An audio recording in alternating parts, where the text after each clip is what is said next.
Please don't hurt me. It's true, baby. Please don't you feel no sense of responsibility for the death of the Willis children. No apologies here. With his probation officially over since midnight, former Governor George Ryan has a mouthful to say about his corruption sentence and what is next. Good evening, and thanks for joining us. I'm Kate Sullivan. Rob is on assignment. Tonight, a defiant and somewhat detached George Ryan takes us inside his thoughts on his conviction and his political life and what is next. He shared them with Chief Correspondent Jay Levine. I paid the price. I did it, kept my mouth shut, and it's over. I'm looking to the future now. Prison hasn't changed George Ryan. He is still the same downstate pharmacist turned politician, pulling no punches when he talks about his conviction or others. Anything you think you could have done differently that would have changed the outcome? I'm not sure that there's anything I'd really wanted to have changed. But I don't know of any real major changes I'd have done in anything I did in the nearly 40 years I was in public office. So you've not really come to grips with the fact that you were found guilty? Yeah, sure. I've come to grips with the fact that I was convicted and sent there, but that doesn't mean it was right. As there were, he believes, with his successor, Rod Blagojevich, who also followed him to prison. I'm not sure that Rod Blagojevich ever wanted to govern, frankly. Why? Well, just be with the way he acted and what he did. But I think he got a raw deal. How so? 14 years in prison. That was a terrible call. And I might add, I'm not a big fan of Rod Blagojevich's, but I think he got a raw deal. George Ryan views the stalemates in the state capitol and Washington and says it's not like it used to be. Everybody that's involved in government today is pretty bitter about something. I'm not sure what. Nobody gets along, or they can't sit down and work things out like they should. No reason for that, other than it's just too political. It's got to change. As for the future, George Ryan plans to write a book about the characters he's known during his 4 decades in politics, travel, and continue to campaign against the death penalty. In Kankakee, I'm Jay Levine, CBS 2 News. I will not plea bargain. I'll go to trial and establish my innocence. When looking back on George Ryan's life, it's easy to remember him always defending himself from various scandals. Each and every accusation is an outright damnable lie. It started back in 1982. As a state representative, Ryan was under fire for allegedly intervening in a nursing home investigation to help an operator who did business with his pharmacy. The accusations are just not true. No one could have predicted all the controversy because George Ryan's earlier life seemed idyllic. Raised in Kankakee, Illinois, he and wife Laura Lynn began dating in high school. They raised 6 children. He was an Army veteran who later ran the family business, but Ryan had bigger ambitions. I believe that I have an understanding of government. I know that I have a desire to make it work right. He served on the Kankakee County Board before being elected to the Illinois House of Representatives, eventually serving as House Speaker. And both Laura Lynn and I, thanks to each and every one of you again, and we'll be back to see you. Thanks very much. That warm send-off by the Illinois House was on the day he left to become a 2-term lieutenant governor, after which Ryan successfully ran for Secretary of State. My first goal and my first priority has been and will continue to be drug abuse prevention, mainly through education. The scandal that would eventually send George Ryan to prison began during his time as Secretary of State. It was 1994 when a part fell off of a truck driven by a commercial truck driver. It struck a van carrying the Willis family. The ensuing inferno killed 6 children. I must tell you that we hurt and sorrow, as you parents would for your children. The depth of pain is indescribable. It was later learned the driver, Ricardo Guzman, obtained his driver's license illegally by paying a bribe to Secretary of State officials. I don't blame Mr. Guzman or anybody else for it. I think it was an accident, a very tragic accident. The far-reaching impact of that scandal was yet to be fully known when Ryan was elected governor of Illinois in 1998. History is waiting to be made, and we intend to make it. He made history the next year by being the first sitting governor to meet with Cuban President Fidel Castro. We hope to usher in a new era of cooperation and understanding. Also in 1999, Ryan and legislators created Illinois First, a multi-billion-dollar public works program to rebuild roads, schools, and transit. It was the next year in 2000 when Ryan made a decision that would become a central part of his legacy. He ordered a moratorium on the death penalty. I'm commuting the sentence of all death row inmates, 167 of them. He halted executions after several death row inmates were found to be wrongly convicted. I had to add, our capital system is haunted by the demon of error. At this time, Ryan himself was under intense scrutiny from federal prosecutors, and he decided to be a one-term governor. I will not be a candidate for Republican nomination for governor in the year 2002. He was charged in 2003 and then convicted in 2006 on corruption charges stemming from his Secretary of State years. I believe this decision today is not in accordance with the kind of public service that I've provided to the people of Illinois over 40 years. Ryan began serving a 6.5-year sentence in 2007, and until her death 4 years later, Laura Lynn Ryan begged for his release. One day, we will be back together the way we should be and live a happy, normal life together. That didn't happen, but George Ryan completed his sentence in July of 2014, still maintaining his innocence. I've come to grips with the fact that I was convicted and sent there, but that doesn't mean it was right. After his release from prison, Ryan continued to campaign against the death penalty and worked on a book about all of the people he met in politics. Again, he was 91 years old. We have been following breaking news today. Former Governor George Ryan passed away at the age of 91. Ryan spent 35 years in Illinois politics, rising from lieutenant governor to secretary of state. He served a single term as Illinois governor from 1999 to 2003. He broke barriers, becoming the first sitting governor in half a century to visit Cuba and dictator Fidel Castro. He also ended the state's death penalty and emptied Illinois' death row. A corruption scandal, however, cut his political career short. A jury convicted him on all charges. He served more than 5 years in prison. WGN's Christine Flores continues our coverage live from the Loop. Showing us how people are reacting to the former governor's passing. Christine? Ray and Micah, good evening. We spoke to close friends of George Ryan who tell us the kind of person that he was outside of politics. They also told us how they'd like the former governor to be remembered. I'm very sad. He was a hero, did a lot of good in his life, former client, kind of part of the family. I've, been close to them for a quarter of a century. Andrea Lyon has known former Illinois Governor George Ryan since 2003 and later joined the defense team that represented him in 2006 when he was indicted, having known him as much more than a political figure. I just got to know him in a way where our families were around each other. My son and his son hit it off because they're both crazy fishermen. And, it's hard to explain. He's just a good human being. Characteristics that are echoed by former Illinois House Republican leader Jim Durkin. He was a man that didn't express any bitterness or any type of criticism for people that were involved with his case. He accepted his responsibility and he understood the consequences and he moved on with his life. In 2006, Ryan was convicted of federal corruption charges, accused of racketeering, conspiracy, tax fraud, and making false statements to the FBI. He was then represented by attorney Dan Webb. He was just a very dear friend. He was actually a quiet and soft-spoken person, but he had enormous insights into what problems were being faced by Illinois. He had this incredible way about him in which he was able to find ways to bring adversaries together to get difficult issues done. And I've said that he bridged the gap between Republicans and Democrats in Springfield. Not an easy thing to do. He stood up and he did something, and he let himself care about the common man. The former governor grew up in Kankakee. At this time, his cause of death is not clear. For now, reporting live. We'll send it back to you guys in the studio.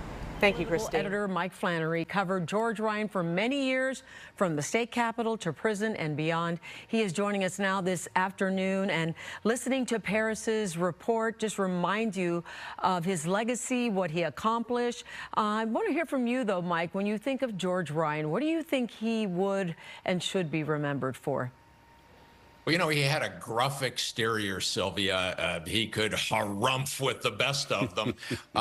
But he, in addition to being bipartisan, he did some big and bold bipartisan things, a big public works project, multi-billion-dollar project that really helped to boost Mayor Richard M. Daley in the 90s. There were projects at the CTA and the Chicago Public Schools in Chicago, as well as in the suburbs and downstate.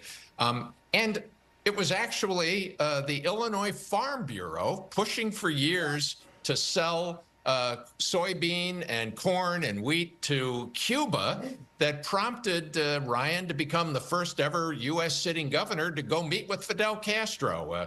I went with him twice to Cuba on those trips. One of them famously involved a meeting for 2.5 hours with Fidel Castro where we ran out of videotape because Castro just wouldn't shut up. He wanted to keep talking to us. There was also that I put in mind back when he was Illinois Speaker of the House. Ryan, in a much more conservative posture back in those days, made some parliamentary rulings that made it more difficult and ultimately impossible for supporters of the Equal Rights Amendment to pass it and add it to the U.S. Constitution. The failure here in Illinois, Sylvia and Dane, was a key to the failure of the ERA nationwide. Mike, how would you say, you knew him for many years, how did he change the most over the years? One would certainly think of his views on capital punishment, right?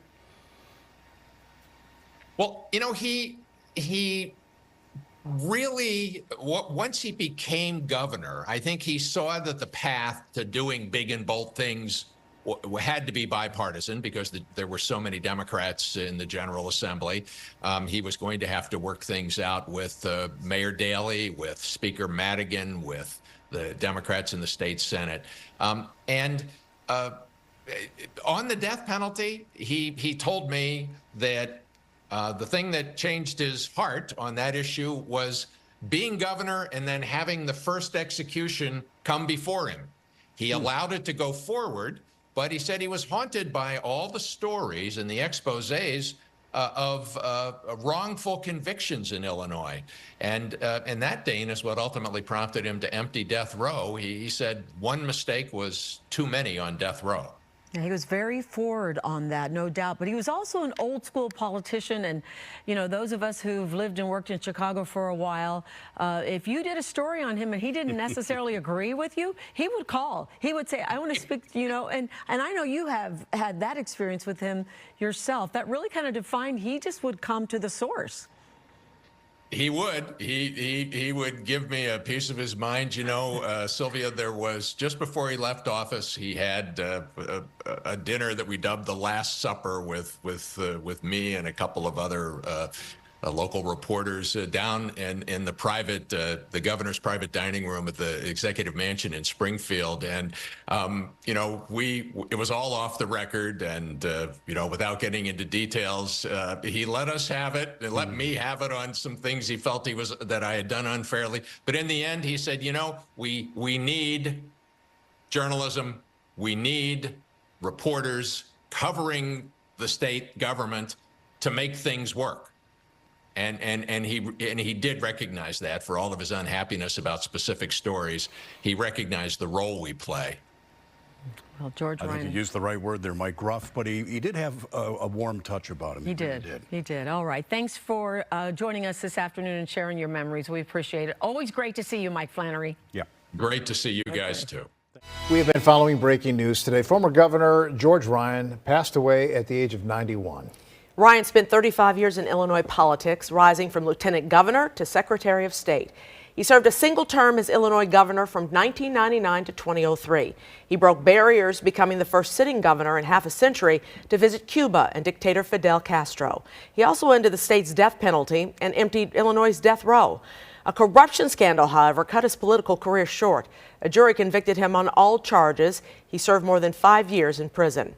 WGN's Christine Flores continues our coverage live from the Loop. Showing us how people are reacting to the former governor's passing. Christine? Ray and Micah, good evening. We spoke to close friends of George Ryan who tell us the kind of person that he was outside of politics. They also told us how they'd like the former governor to be remembered. I'm very sad. He was a hero, did a lot of good in his life, former client, kind of part of the family. I've, been close to them for a quarter of a century. Andrea Lyon has known former Illinois Governor George Ryan since 2003 and later joined the defense team that represented him in 2006 when he was indicted, having known him as much more than a political figure. I just got to know him in a way where our families were around each other. My son and his son hit it off because they're both crazy fishermen. And, it's hard to explain. He's just a good human being. Characteristics that are echoed by former Illinois House Republican leader Jim Durkin. He was a man that didn't express any bitterness or any type of criticism for people that were involved with his case. He accepted his responsibility and he understood the consequences and he moved on with his life. In 2006, Ryan was convicted of federal corruption charges, accused of racketeering, conspiracy, tax fraud, and making false statements to the FBI. He was then represented by attorney Dan Webb. He was just a very dear friend. He was actually a quiet and soft-spoken person, but he had enormous insights into what problems were being faced by Illinois. He had this incredible way about him in which he was able to find ways to bring adversaries together to get difficult issues done. And I've said that he bridged the gap between Republicans and Democrats in Springfield. Not an easy thing to do. He stood up and he did something and he let himself care about the common man. The former governor grew up in Kankakee. At this time, his cause of death is not clear. For now, reporting live. We'll send it back to you guys in the studio. Thank you, Christine. Back now to our breaking news. Former Illinois Governor George Ryan died today at the age of 91. He was convicted of corruption in 2006, including bribery, tax fraud, and money laundering. He then spent 6.5 years in prison. Joining us now is Mike Flannery, former CBS News Chicago political editor. Mike, thanks for being with us. You covered Ryan's rise from legislator from Kankakee to governor, then his fall. So I'm curious to hear on this day as you're reflecting, if you could give us some insights into what that run was like. Well, those crimes that you mentioned were certainly terrible, and he paid by going to prison and certainly was disgraced. But, on the day that he died earlier today after being in declining health for about 6 months. The cancer had come back. That's what, in the end, what killed him, apparently. I'm put in mind of the remarkable things that he did. As governor, he passed an infrastructure program called Illinois First, multi-billion-dollar projects in the suburbs, downstate, in the city. Commuters on the Eisenhower Expressway still have him to thank for having gotten rid of the Hillside Strangler out there, that congestion point that was moved a mile or two east by the expansion of the Eisenhower there. And Marie, I'm also put in mind of his trip to Cuba. Mm-hmm. I went there twice with him. We ended up spending 2.5 hours with Fidel Castro, who wouldn't shut up. My camera guy ran out of videotape. Wow. Major moments. And Mike, I want to talk about another one because you can't talk about George Ryan without speaking on his role in halting executions in Illinois. This was such a strong conviction of his. Well, it was. He had overseen an execution. It was, he described later, heart-rending, as he was, of course, the last bulwark against. He could have blocked that execution, chose not to, but he never authorized another one. And after a series of exposés showed mistaken convictions, he emptied Illinois' death row. Of course, it was former Governor Pat Quinn who ended up signing the repeal of Illinois' death penalty. But Ryan was actually nominated for the Nobel Peace Prize for that, and got a phone call from Nelson Mandela, he claimed. Mike, quickly, if I can ask, you mentioned one other major headline we should think about when thinking of Ryan. What is that? Well, you know, it was that the first thing that put him on the front page of the New York Times and the national news media was that when he was Speaker of the Illinois House, he made a series of parliamentary rulings that in effect meant that supporters needed more votes to approve the Equal Rights Amendment. It ultimately failed in the Illinois House, and it failed here in Illinois, and that was a key reason that it failed nationally. He played a pivotal role in blocking the Equal Rights Amendment. Mike Flannery, thank you for your reflections today. We always appreciate hearing your perspective, and thanks for your time. You bet.